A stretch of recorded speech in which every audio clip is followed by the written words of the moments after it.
Bismillahirrahmanirrahim. Assalamualaikum warahmatullahi wabarakatuh. Alhamdulillah wa syukurillah pada pagi hari ini atas taufik dan hidayah dari Allah Subhanahu wa ta'ala, sehingga kita bisa kembali melangkahkan kaki kita, lalu kita duduk di salah satu taman syurganya Allah Subhanahu wa ta'ala dengan harapan dan keyakinan kita kepada Allah bahwa duduknya kita di majlis ilmu ini mendapatkan catatan pahala yang terbesar di sisi Allah Subhanahu wa ta'ala. Amin ya rabbal alamin.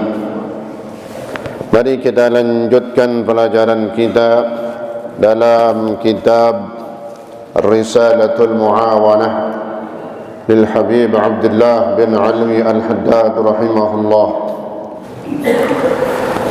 Hadirin sekalian, kata pengarang daripada kitab Risalatul Muawanah lil Habib Abdullah bin Alwi Al-Haddad rahimahullah, nafa'ana Allah ta'ala bihi wa bi'ulumihi wa bi'asrarihi fid darain amin. Yang terus kita berdoa mudah-mudahan dengan kita mengkaji daripada kitab beliau, kitab Risalatul Muawanah ini, yang kita pelajari, yang kita mudzakarahkan, yang kita bahas, dijadikan ilmu kita bermanfaat, kita mendapatkan manfaat dari ilmu beliau, mendapatkan manfaat dari beliau di dunia dan akhirat. Amin ya rabbal alamin. Maka kata beliau, fa'alij nafsaka bihadhil adhkar, maka lakukanlah oleh dirimu. Alij maknanya olah, diolah, kerjain, kita lakukan. Nafsaka dalam dirimu, bihadhil adhkar, dengan zikir-zikir ini, dengan peringatan-peringatan yang telah diajarkan oleh beliau. Apa peringatan-peringatannya? Adalah kemarin kita harus mengingatkan nafsu kita, nafsu yang lebih banyak dominan, dia mengarahkan dalam kemaksiatan, kejahatan. Innan nafsa la ammaratum bisu', sungguhnya nafsu lebih sangat memerintahkan dalam keburukan, kejahatan, kemaksiatan. Maka harus kita ajak bicara, kita ajak omong itu nafsu kita. Apabila kau sedang malas dari melakukan ketaatan, ingin melakukan kemaksiatan, maka ingatkan kemarin bahwasanya Allah melihatmu, Allah mendengar apa yang kau bicarakan, kau lintaskan dalam hatimu, yang terlintas dalam hati kita. Kemudian bayangkan juga bahwasanya ada kedua malaikat yang selalu siap dan selalu mengawasi dan mencatat dari apa yang kita lakukan. Kalau itu kebaikan maka mendapatkan pahala, kalau itu berupa kemaksiatan, keburukan, kejahatan, maka dosa baginya. Kalau nggak bisa juga, maka ingatkan juga nafsu kita yang lagi malas saat itu. Apa yang kita ingetin? Yang ketiga, fadhkur laha qurbal maut. Ingetin nafsu kita, kasih tahu dia bahwasanya kematian itu sudah sangat dekat. Kematian sangat dekat, bahkan bukan dekat lagi, dia sangat dekat dengan kita. Saking sangat dekatnya kematian itu bisa datang bukan nanti, bukan entar, tapi kapan? Hari ini, detik ini. Ini lagi ngaji kita semuanya, ya, yang lagi megang pulpen kan gitu, yang lagi ngerekam, yang lagi megang HP, ya, yang lagi megang speaker, yang lagi duduk, semuanya kita bisa mati semua saat ini, ya. Itu maknanya kematian yang harus kita ingatkan dalam diri kita. Nah, kebanyakan kita kan merasa gue masih hidup ntar, gue masih hidup ntar, kata siapa ya, belum ada yang teken kontrak semenit 2 menit ente masih panjang, nggak ada yang didatengin sama malaikat maut sebelumnya.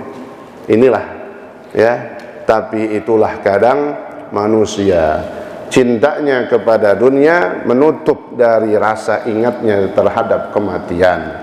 Maka berbahagia kita, bersyukur kita dijadikan termasuk orang-orang yang beriman, karena orang beriman bisa mengambil pelajaran dari peringatan-peringatan. Orang-orang yang beriman bisa berpikir dan mengambil pelajaran dari peringatan-peringatan yang disampaikan oleh para ulama. Itu kata Allah dalam Al-Quran, wa dzakir fa inna dzikra tanfa'ul mu'minin. Dan ingatkanlah, kasih peringatan, kasih tahu, ingetin. Siapa yang ingetin? Khususnya orang beriman. Fa inna dzikra tanfa'ul mu'minin. Karena sesungguhnya peringatan-peringatan, nasihat-nasihat, mau'izah itu tanfa', bermanfaat. Artinya bermanfaat, dipikirin, diambil pelajaran dan hikmahnya. Oleh siapa? Tanfa'u lil mu'minin, bagi orang yang beriman. Orang beriman maka dia bersyukur kalau ada yang nasihatin. Orang beriman dia terima kasih kalau ada yang kasih peringatan, diingetin. Itu kalau orang beriman, karena dia merasa ada yang kurang, ada yang nggak pas dalam dirinya, maka dia bersyukur ketika ada peringatan-peringatan, nasihat-nasihat. Karena itulah bahkan ciri orang beriman, menerima nasihat, menerima peringatan dan segala sesuatu masukan-masukan yang menjadi kebaikan buat tambahan peningkatan ibadah dan keyakinannya kepada Allah Subhanahu wa taala. Bihadhihi al-adhkar an taqa'udiha. Yang terakhir, kalau nggak bisa juga bayangin bahwasanya kematian itu sangat dekat. Kita bisa mati sekarang, hari ini, saat ini, detik ini. Kasih tahu juga itu nafsu yang saat itu lagi malas melakukan kebaikan, bahwa apa yang kita lakukan dari kebaikan, ibadah, ketaatan, amal soleh, itu ada pahala-pahala yang Allah berikan. Yang paling puncaknya adalah balasan Allah berupa syurganya Allah Subhanahu wa ta'ala. Mudah-mudahan Allah masukkan kita ke dalam syurganya. Kalau bisa masuknya kita ke dalam syurga bighairi hisab. Apa bighairi hisab? Tanpa dihitung lagi, tanpa ditanya lagi. Amin ya rabbal alamin. Kasih tahu juga itu nafsu, seandainya dia lagi mau melakukan kemaksiatan, kejahatan, kezaliman, dan segala sesuatu bentuk penyelewengan yang dilarang oleh Allah Subhanahu wa taala, kasih tahu tuh nafsu. Apa yang kudu kita kasih tahu? Bahwasanya ada ancaman, ada dosa-dosa yang akan membelit dia, dosa-dosa yang akan menutupi keberkahan hidupnya, dosa-dosa yang akan menutupi mata hatinya. Yang paling dahsyat, yang na'udzubillah, yang kita berlindung, kalau dia nggak sadar dengan dosa-dosa dan kesalahannya dan kemaksiatannya, neraka jahanam telah menantinya. Maka perlu kita ingatkan daripada nafsu kita dengan peringatan-peringatan. Ini yang dimaksud bihadhil adhkar. Fa'alid nafsaka bihadhil adhkar an taqa'iha. Maka ingatkanlah, ya, olahlah, lakukan oleh dirimu peringatan-peringatan ini an taqa'udiha, dari malasnya itu jiwa, dari malasnya diri kita, anit ta'ah, dalam taat kepada Allah.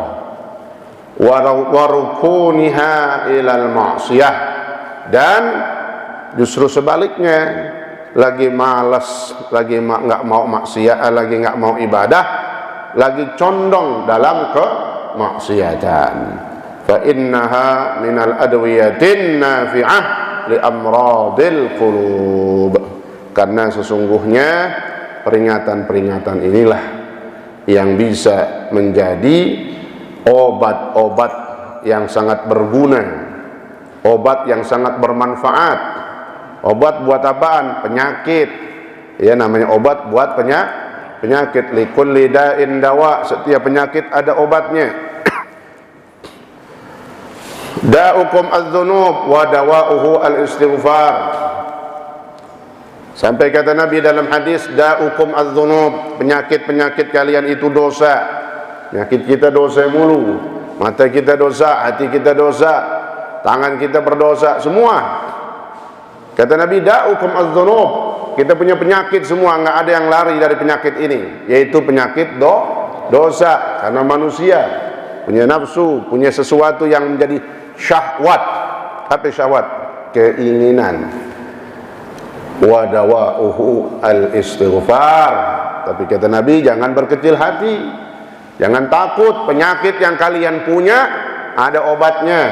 Apa? Al-istighfar. Mohon ampun kepada Allah, minta ampun kepada Allah, beristighfar kepada Allah Subhanahu wa ta'ala. Azkar, zikir-zikir, maka dikatakan zikir itu bisa peringatan berupa ayat-ayat. Zikir itu juga bisa yang namanya zikrul lisan, ya. Sehingga ada satu zikir kalimat yang kalau kita baca ini menjadi diijabahnya doa kita. Ini kalimat kita baca, maka kata Nabi, yujibukum, Allah akan mengabulkan doa kalian.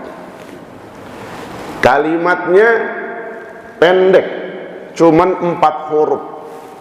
Kalau kita baca, doa kita mustajab. Apaan tuh? Kalimat amin. Amin berapa huruf? 4 huruf. Hamzah, alif, mim, ya, nun. Amin. Cara bacanya gimana? Kata Syekh Imam Bajuri dalam kitab Hasyiatul Bajuri, dan ulama lainnya mengatakan nih cara baca amin. Ya, kadang kita doa udah nggak sabaran, lain suaranya udah amin, amin. Tangannya nggak diangkat lagi, udah di atas paha udah amin. Ini sini seperti nggak nyuruh berhenti namanya, ya. Gimana mau kabul doa-doa kita, ya? Dibaca amin bimaddil hamzah.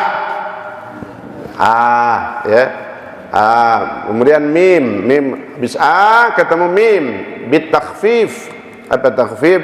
Tanpa ditasydid mimnya, nggak usah diteken, meskipun nanti ada ulama yang membolehkan menekannya. Amin, bukan.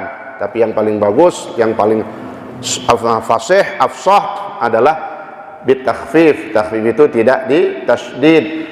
Amin. Nah, belakangnya panjang karena ada huruf ya, huruf mad. Amin. Ya. Amin tuh. Bagaimana amin ini? Yang pertama, kalimat amin disyariatkan kita baca, kita ucapkan setiap kita selesai membaca surah Al-Fatihah. Itu dulu yang pertama. Ya.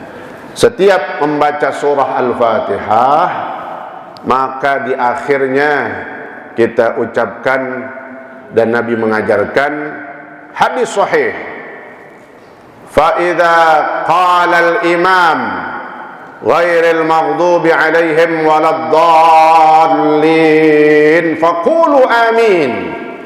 Kata Nabi, maka kalian ucapkan amin, yujibukum, maka Allah akan mengabulkan doa-doa kalian.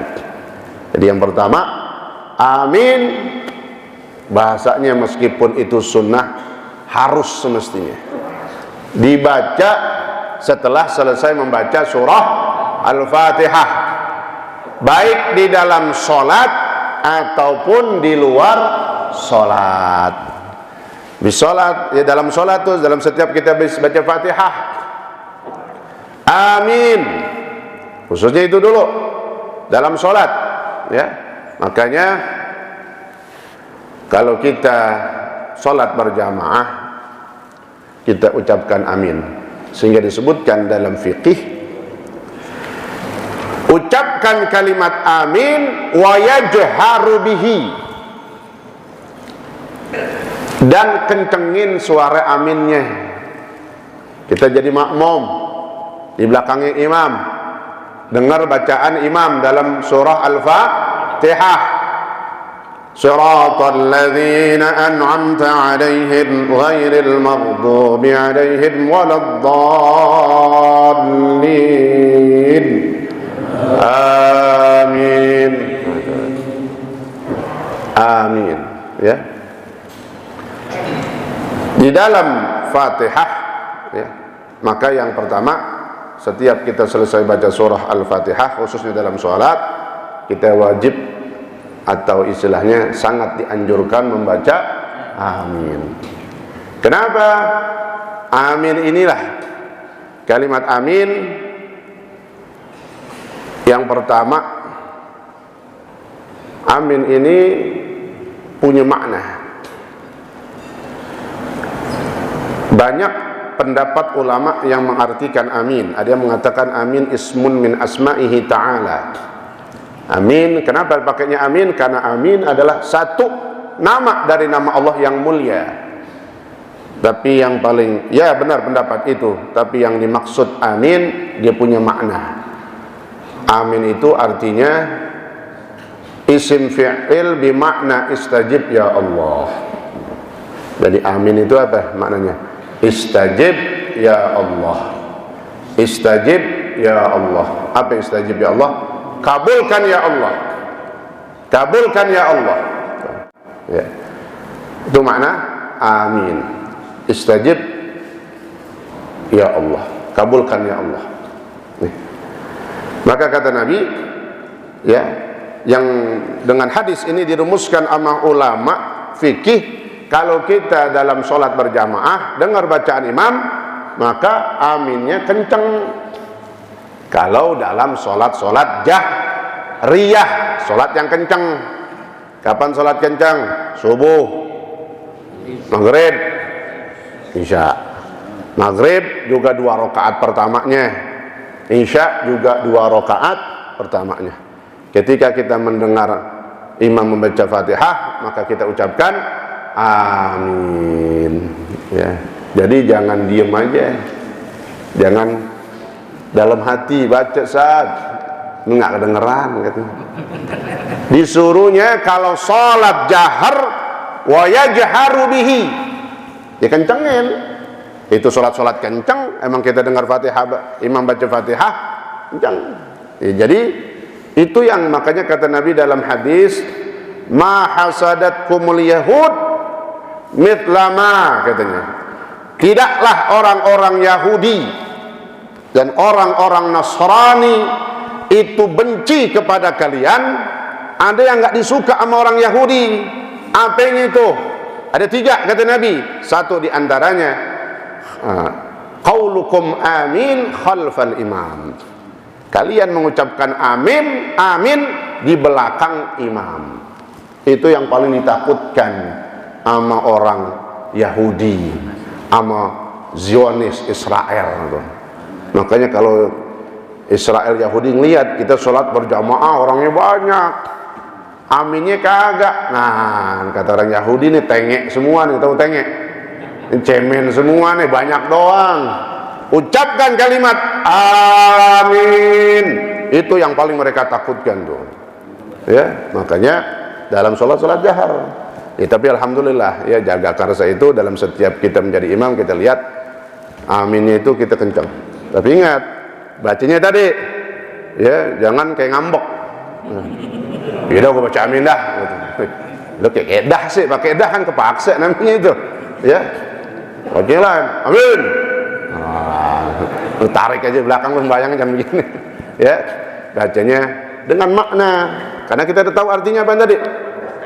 Amin, istajib ya Allah, kabulkan ya Allah. Gitu. Istajib ya Allah, istajib ya Rabb, itu maknanya. Ya. Jadi baca amin. Sebab ada juga kadang nggak semua Pak, namanya masyarakat itu beda-beda kadang. Saya pernah jadi imam di tempat lain, bukan di sini, jauh daerah sana, bukan dari Jagakarsa. Orangnya banyak, 5 saf, bayang, mentang-mentang subuh. Dia baca waladhdallin, pada gaguk semuanya itu. Ada suaranya, Pak. Saya lagi mau bahas tentang satu tema dalam kitab, agak jadi saya buka aja tentang amin. Saya bilang, saya omelin, lu pada gaguk apa ya? Bayang doang banyak, suaranya kagak. Gimana musuh Islam mau takut? Saya bilang, makin berani mereka. Makanya ucapkan, kata Nabi, kalian ucapkan amin di belakang imam dalam sholat khususnya. Itu yang bikin gedernya musuh-musuh Islam, yang bikin takutnya orang-orang kafir kalau kita sholat berjamaah. Jadi bukan kumpulnya doang Pak. Memang kalau dalam banyak WA kita kadang selama kita sholat subuh berjamaah, ya kumpulnya banyak cakep, tapi ingat tambahin dahsyatnya kumpulnya kita, berjamaahnya kita dengan kompaknya, apa namanya, seragamnya kita dalam melakukan mengucapkan kalimat amin. Karena apa? Kata Nabi, itu yang paling ditakutkan sama orang-orang Yahudi. Ya, amin. Nah, termasuk juga doa-doa amin lain dalam sholat. Kalau Fatihah udah jelas dalam doa. Nah, kalau subuh ada tuh doa qunut. Nah, baca juga amin. Amin. Alhamdulillah, sampai juga di akhir wassallallahu ala sayyidina Muhammadin nabiyil ummi wa ala alihi wa sahbihi wa sallam. Amin. Ini. Jadi amin itu luar biasa, ya. Amin kalimat yang diperintahkan kita baca khususnya setiap selesai membaca surah Al-Fatihah di dalam sholat. Di luar sholat pun disunahkan. Ini ya, kita lagi baca tawassul Fatihah arwahan 3 hari 7 hari, atau kita lagi baca Fatihah sendiri. Setiap baca surah Fatihah, baik di luar sholat pun, ya, tetap disunahkan baca amin. Lagi Fatihah ini kata Rasul, Fatihah ila hadratin Nabi, Al-Fatihah. A'udzubillahi minasyaitonir rajim. Bismillahirrahmanirrahim. Alhamdulillahirabbil alamin, arrahmanir rahim, maliki yaumiddin. Iyyaka na'budu wa iyyaka nasta'in. Ihdinas shiratal mustaqim. Shiratal ladzina an'amta 'alaihim ghairil maghdubi 'alaihim waladdallin. Termasuk juga dalam runtutan zikir tahlilan. Karena ada Fatihah itu belum sempurna ucapan Fatihah kalau kita belum tutup dengan kalimat. Isinya semua Al-Quran ada dalam surah Fatihah. Makanya sayang dan sangat rugi kalau kita selesai baca Fatihah kita kagak tutup dengan amin. Ihdinas shiratal mustaqim, tunjukkan kami jalan yang lurus. Ya, nah, mungkin bisa jadi tak lurus-lurus ngomong, ya. Nah, lurus-lurus jalan kita tuh belok mulu, bengkok mulu kita. Susah banget nih ngaji, susah banget sembahyang. Kenapa? Dia baca Fatihah kalau baca amin, dia belum dikabul oleh Allah. Tutup waladhdallin. Amin 4 huruf. Kata Syekh Wahab bin Munabbih rahimahullah, beliau mengatakan amin, kalimat amin terdiri dari 4 huruf. Ja'alallahu min kulli harfin malakan. Berhenti di keterangan di situ. Yaqul, oh, ini 4 malaikat yang ada dalam kalimat amin berdoa. Doain kita. Siapa kita? Yaqul, berkata, berdoa nih 4 malaikat yang ada dalam kalimat amin. Apa? Allahumma ghfir liman yaqulu amin. Ya Allah, ampunilah dosa-dosanya orang yang ngucapin amin. Tuh, kayak apa itu bekal kita tentang kalimat amin supaya kita pakai terus tuh amin, ya. Jangan malas maknanya gitu. Kita tahu kadang, nah ini dia penyakitnya kadang. Ya kita tahu, udah matang banget ini, banyak banget fadilah tentang amin. Begitu waladhdallin, gagu aja. Jangan, ya, bedain. Begitu ada doa, nah sama juga. Karena kan nanti kalau kita doa berjamaah, kan ada yang mimpin tuh. Nah kita ucapin apa? Amin. Jangan malas ucapin amin, amin. Tapi ingat aminnya jangan salah, ya, jangan gregetan. Amin. Khusyuk, maknain tuh. Resepin artinya apa? Istajib ya Allah, amin. Istajib ya Allah, kabulkan ya Allah, kabulkan ya Allah. Itu bahkan mungkin kita nggak ngerti sebagai makmum apa yang dibaca imam, kita ucapin amin aja, itu udah masuk udah. Yang dibaca imam istajib ya Allah, istajib ya Allah. Nah, itu. Jadi luar biasa tadi kata Syekh Wahab bin Munabbih bahwa dalam kalimat amin yang terdiri dari 4 huruf, setiap hurufnya Allah jadikan itu satu malaikat, maka berarti ada 4 malaikat yang ngapain? Berdoa, doain, mintakan ampun buat orang yang mengucapkan kalimat amin. Allahumma ghfir liman yaqulu amin.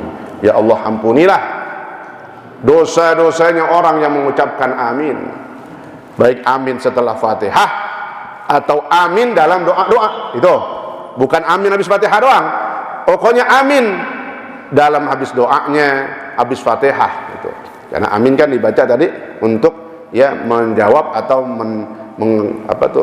menyempurnakan, ya, mengabulkan doa kita dengan kalimat amin. Nah ini kalimat amin yang luar biasa, ya. Maka dari ilmu yang ini menjadi bekal buat kita, ya, kita zahirkan. Nah, gimana cara baca aminnya? Kalau doanya jahar, maka aminnya kencang. Amin, amin. Itu yang tadi, yang kata Nabi ditakutkan oleh orang-orang Yahudi. Bukan amin habis Fatihah doang, amin dalam doa-doa keseharian kita, khususnya juga ketika kita jadi makmum, kan ngikut tuh. Ada imam yang mimpin doa kita, ya, seperti tadi gitu. Dalam setiap habis sholat fardu itu kita baca amin. Dalam hadis Nabi menggambarkan orang yang membaca amin itu banyak gambarannya, kata Nabi. Itu jamaahnya. Karena ada yang baca amin, ada yang kagak pasti itu. Tapi mudah-mudahan kalau udah tahu ilmunya jangan kagak, baca semua, masing-masing baca amin, amin. Nabi gambarkan orang yang ikut berjamaah atau sholat berjamaah, lalu dia nggak mengucapkan amin, baik dalam Fatihah ataupun dalam doa setelah sholat, maka kata Nabi seperti orang yang ikut berperang, keluarnya bareng, berperang bareng, ayo berangkat, maju ke medan perang, ketemu orang kafir. Tapi nih orang yang kagak ngucapin amin, dia bawa senjata juga, bawa panah ame busurnya. Begitu dia keluarin tuh panahan, busurnya nggak bisa melayang. Itulah gambaran kata Nabi orang yang tidak mengucapkan amin. Buat apaan perang, busurnya kagak melayang, habis kita kena babat duluan sama musuh, ya. Itu maknanya, rugi maknanya, ya.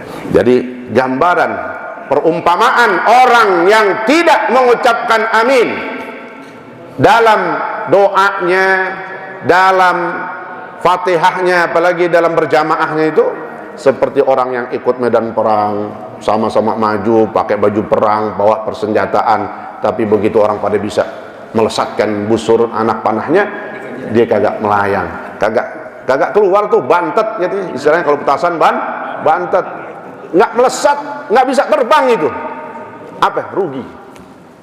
Dalam hadis yang lain perumpamaannya kata Nabi yang umpamain nih, orang yang tidak mengucapkan amin ruginya seperti orang yang tadi tuh ikut perang, lalu kalau udah menang kan dapat harta apa namanya, ghanimah, harta rampasan yang halal hukumnya. Wa yas'alunaka 'anil anfal qulil anfalu lillahi war rasul. Jadi hukum ghanimah, harta rampasan, memang kalau kejamnya bahasa Indonesia begitu tuh. Tahu kejamnya? Dikatakan ngerampas gitu. Padahal kan kalau ngerampas kayaknya kan haram, padahal kalau bahasa Arab itu lebih banyak lagi maknanya, ya.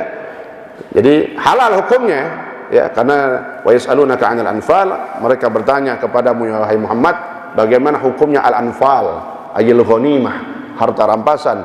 Qulil anfalu lillah war rasul. Kata Allah, katakan hai Muhammad kepada mereka yang nanya bahwasanya harta ghanimah milik Allah dan Rasulullah sallallahu alaihi wasallam, halal. Nah, Nabi umpamakan apa katanya? Orang yang nggak ngucapin amin, orang yang ikut perang selesai kan itu pasukan muslimin dapat ghanimah, harta rampasan. Lalu ketika dibagi-bagiin, ini dia kagak dapat. Oh, bahasa kita mengenak. Kata anak sekarang mengenak. Dia nanya, kenapa kok saya nggak dapat? La taqulu amin khalfa du'aika. Kau nggak pernah ngucapin amin dalam setiap doamu. Coba. Ini gambarannya apa namanya? Rugi. Rugi. Ikut perang, tapi begitu dibagi-bagiin harta rampasan agak dapat. Rugi gak? Itulah ruginya orang yang tidak mengucapkan amin dalam sholatnya setelah Fatihah bersama imam ataupun dalam doa-doa bersama, ya, dalam pimpinan imam itu. Ini insyaallah ya menjadi bekal buat kita bahwa kalimat yang sedikit amin ini adalah kalimat yang luar biasa. Dia meyakinkan kita akan doa kita, karena artinya istajib ya Allah. Tuh.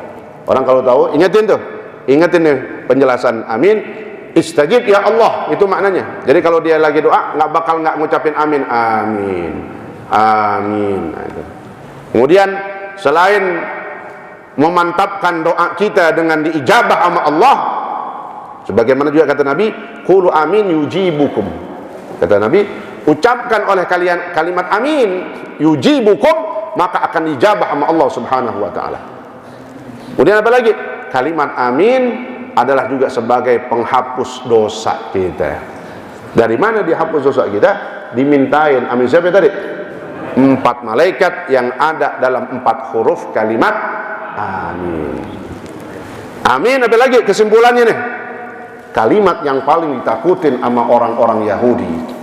Maka ketika berjamaah umat mengucapkan amin, maka itu yang sangat menakutkan bagi mereka. Ya, insyaallah mudah-mudahan ini menjadi semangat buat kita meningkatkan sesuatu yang udah kita kerjain tapi kadang kurang sempurna, ya. Dalam setiap habis doa kita jawab doanya imam itu dalam habis sholat amin, amin. Apalagi doa habis sholat mustajab, doa dalam khutbul Quran mustajab. Wallahu ta'ala a'lam bissawab. Silakan yang bertanya.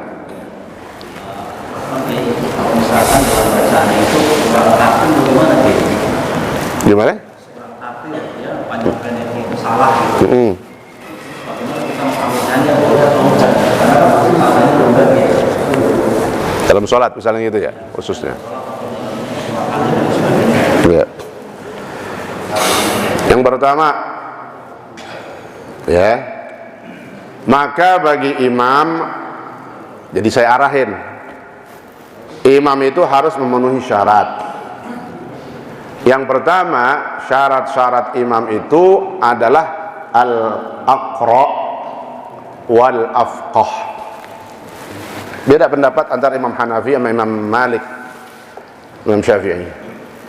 Kata Imam Syafi'i sama kayak Imam Malik, yang di depan, yang dikedepankan, yang didahulukan, yang jadi imam itu siapa? Al-afqah, yang paling mengerti ilmu fikih, khususnya bi ahkamis shalah, tentang fikih salat. Meskipun dia nggak jago bahasanya itu, kan kadang orang ada jagonya juga, bukan ayam doang jago. Dia nggak mahir dalam fikih yang lain, muamalah, fikih nikah dia nggak tahu, fikih waris dia nggak tahu, nggak apa-apa. Orang dibuat imam salat, dia harus yang penting faqih, ngerti dalam ilmu fikih berkenaan dengan salat. Termasuk di dalamnya adalah al-afsah ayil aqra, yaitu yang pandai membaca Al-Quran. Jadi maksudnya memang semestinya yang jadi imam itu adalah orang yang fasih dalam membaca Al-Quran. Aqra ayil qiraah, orang yang pandai membaca qiraatul Quran.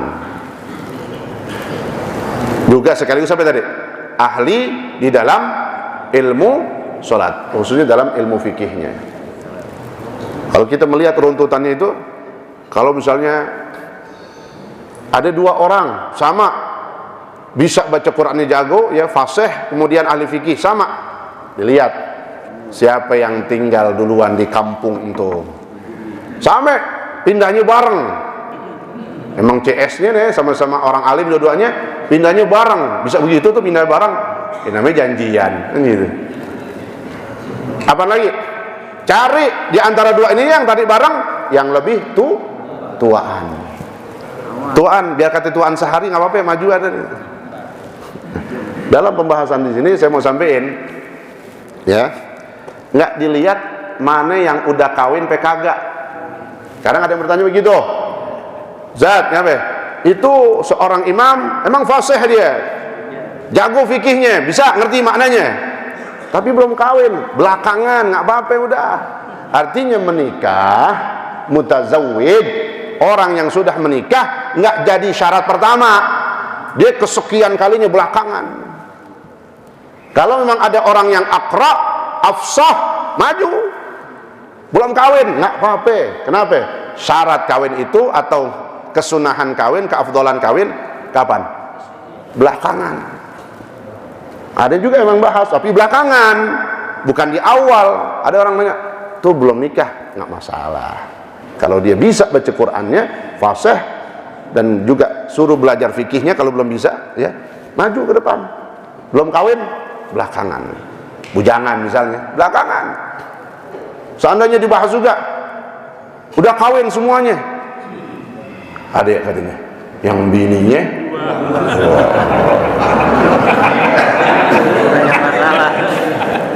ada yang nyaut, Zat, ngapain?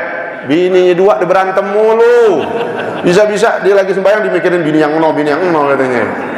Makanya saya bilang urusan menikah atau punya bini satu dua itu belakangan. Ya, jadi nyambung ke situ, maka sebaiknya imam itu yang pandai membaca Al-Quran dan ahli fikih, khususnya fikih dalam masalah sholat. Jadi ntar makmum juga kagak bingung, gue mau jawab amin kagak nih katanya, bacaannya masih belentang-belentong. Hati-hati ya, saya mengingatkan, jaga. Sebab apa katanya, kalau kita ngelihat imam ini belum ahli dalam qiraah, kita nggak demen kan namanya, nggak suka artinya nggak redho dia jadi imam, maka makruh kita menjadi makmum di belakangnya. Dua nih ya, imam begitu juga ya, jangan menjadi imam kalau memang belum mumpunin kayak tadi gitu, belum ahli dalam menjadi qiraahnya, belum fasih dalam bacaan Al-Qur'annya, belum ngerti dalam ilmu fikih, tadi nggak tahu, jago qori'nya, fasih banget dah, menkentut dia nggak tahu tuh bisa batalin sholat, bablas aja terus. Lu kentut, nah, gua nggak tahu, yang penting gua fasih, kata siapa? Fasih aja. Jadi makanya pantas kata ulama, ya harus dua. Ya, tapi yang kalau kudu milih antara yang aqra'am afqah, yang dikedepankan fikih dulu sambil dia berbaca, khususnya dalam surah Al-Fatihah. Telatenin tuh ya, bagusin bacaannya dalam surah Al-Fatihah, karena kalau dia menjadi imam itu yang dia jahrin. Kalau surah sunnah, tapi meskipun sunnah jangan disepelein maksud saya ya. Intinya dalam bacaan rukun qauli yang dijahrin apaan tuh? Fatihah. Kalau tahiyat akhir rukun qauli juga, tapi kan sir. At-tahiyatul, kan sir nggak kedengeran. Ini jahar nih. Makanya kalau yang mau jadi imam, fikihnya bisa, fasihnya benar-benar bisa baca Qur'annya. Gimana? Khususnya dalam surah, telatenin Man kadang kita malasnya kan. Ya kan bisa sehari 2 hari dari pagi sampai sore, kalau nggak ngelotok jadi pagi sampai sore ulang terus. Kalau benar-benar ya mestinya, makanya ada pelatihan imam ya di masjid itu, semestinya yang ditekenin itu dulu tuh bacaan-bacaannya. Jelas tuh ya. Mudah-mudahan bermanfaat. Wallahu taala a'lam bissawab. Al-Fatihah. Bismillahirrahmanirrahim. Alhamdulillahi rabbil alamin. Arrahmanir rahim. Maliki yaumiddin. Iyyaka na'budu wa iyyaka nasta'in. Ihdinas siratal mustaqim. Siratal ladzina an'amta 'alaihim ghairil maghdubi 'alaihim waladdallin. Amin. Bismillahirrahmanirrahim. Alhamdulillahi rabbil alamin. Allahumma shalli wa sallim wa barik ala sayyidina Muhammad wa ala ali sayyidina Muhammad. اللهم ربنا انفعنا بما علمتنا وعلمنا ما ينفعنا وزدنا علما والحمد لله على كل حال برحمتك يا ارحم الراحمين.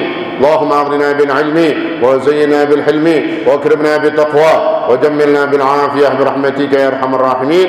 وصلى الله على سيدنا محمد وعلى اله وصحبه وسلم والحمد لله رب العالمين. والسلام عليكم ورحمه الله وبركاته.